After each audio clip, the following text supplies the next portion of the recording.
Então, vamos dar continuidade aqui à nossa revisão para poder, quem ainda não fez, fazer e quem já fez, né, relembrar ali a aula 2, tá bom?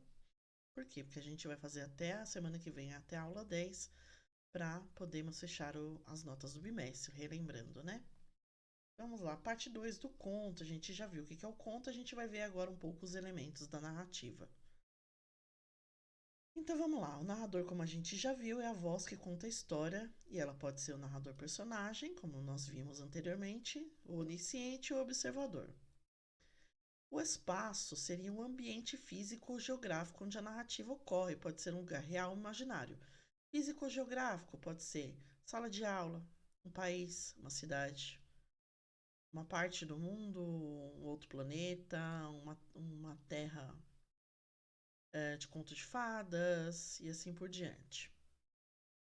Então, o espaço ele vai definir ali aonde que ocorre a história. Geralmente nos contos que são mais curtos, o espaço ele também é menor, tá? Ele tem um espaço mais limitado, porque a gente não vai ter um desenvolvimento tão grande. Então, a gente vai ter um espaço, geralmente, ou um pouco mais que um espaço, só que ah, poucos, né, e bem relacionados ali, e menos complexos, como se fosse numa história maior, num romance, né, etc. Ou numa trilogia, por exemplo, como Senhor dos Anéis, por exemplo, que tem ali um desenvolvimento muito grande de espaço, né, espaço fictício. Então vamos lá. Personagens são seres que participam da história, podendo ser pessoas, animais, entidades fictícias e assim por diante. Dependendo da história ali, pode ser até outras coisas ali imaginadas, tá? As personagens podem ser principais, que são as protagonistas, ou secundárias, né? Que são é, os personagens que acompanham ali o personagem principal, que são os personagens ali que só figuram ali na história, ou o antagonista e os personagens que rodeiam o antagonista, que é o vilão, e assim por diante. O tempo é o período que os eventos da história ocorrem. Novamente, por ser conto, né, o tempo ele é mais curto assim, então ele é um tempo mais simples.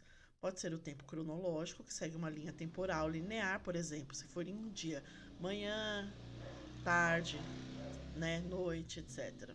Manhã, almoço, tarde, comecinho da noite, final da noite. Um tempo psicológico que está relacionado à percepção do tempo pela personagem, ou seja, mesmo que seja o narrador contando, ele vai contar através do como o personagem está vendo a história. Geralmente os narradores personagens, eles utilizam isso aqui porque é o fluxo de pensamento dele, né? Então ele está contando conforme ele vai contando ali para você, conforme ele vai lembrando, tá bom? O enredo é uma sequência de eventos que compõem a história. Então, o enredo é a narrativa em si, né? A estrutura da narrativa, o enredo. Tem a situação inicial, onde são apresentadas as personagens principais, cenário, que é o tempo e espaço, né? Faz parte do cenário tempo e espaço e o contexto geral da história. O conflito pode ter mais, uma história pode ter mais de um conflito, porém, né? Claro, o conflito ele dá alma para a história, né? Lembrando.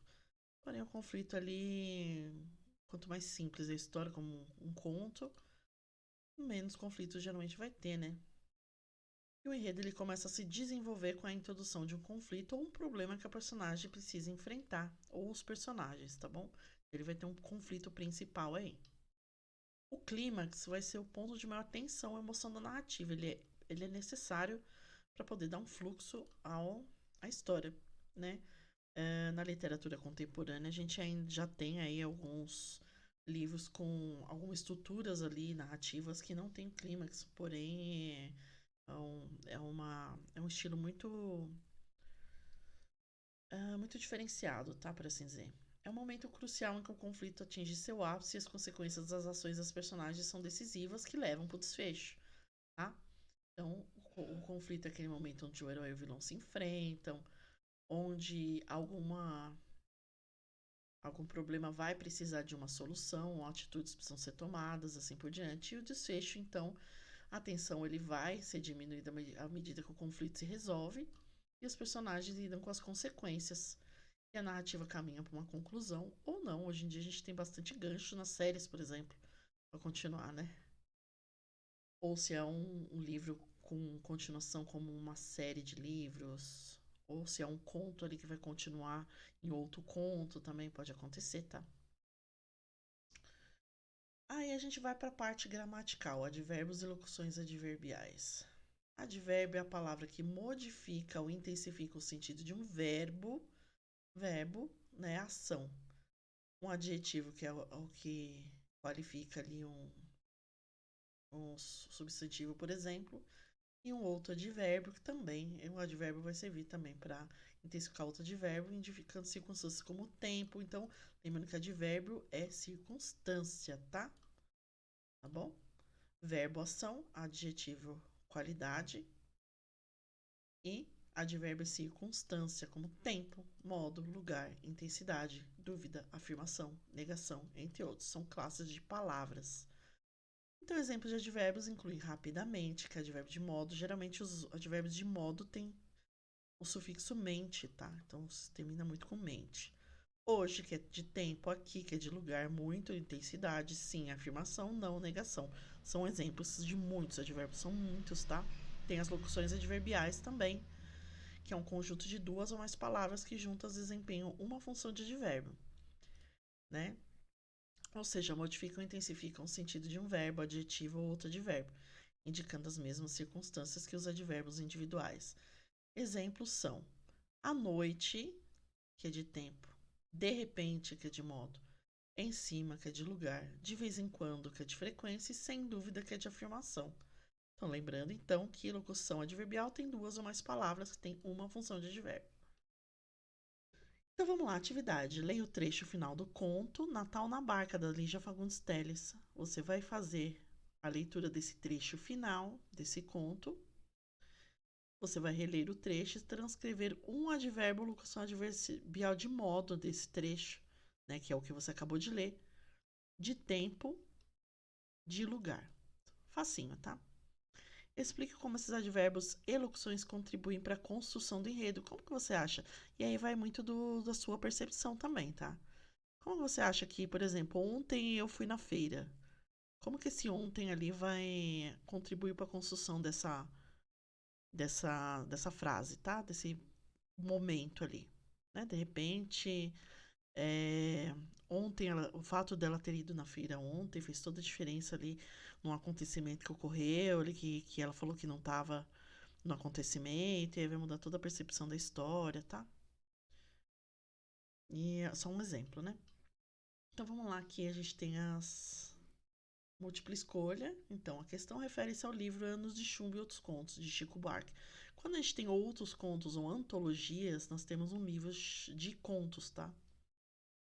Então vamos lá, você vai ler esse trecho, né? E o narrador considera nesse trecho a possibilidade de reescrever o próprio conto em terceira pessoa. Essa possibilidade de reescritura em terceira pessoa, a partir dos sentimentos do narrador, sugere uma necessidade, onde relatar sua posição, preservar a memória, marcar afastamento ou questionar a realidade. Você também vai ler número 2, Enem, vai ler esse trecho aqui, e ele fala, no trecho do conto, o gosto dos moradores do povoado por ouvir a novela de rádio. Não sei se vocês sabem, mas antigamente existiam radionovelas, né? Que eram basicamente as narrativas feitas para serem ouvidas, tá? Com efeitos sonoros e tudo mais. Então, o gosto dos moradores do povoado por ouvir a novela recontada se deve ao quê? À qualidade do som, à estabilidade do enredo, ao ineditismo do capítulo, ao jeito singular de falar aos ouvintes e à dificuldade de compreensão da história. O que você acha? Responde aí, então. Depois eu faço a correção para vocês, tá? Então vamos lá para a aula 3.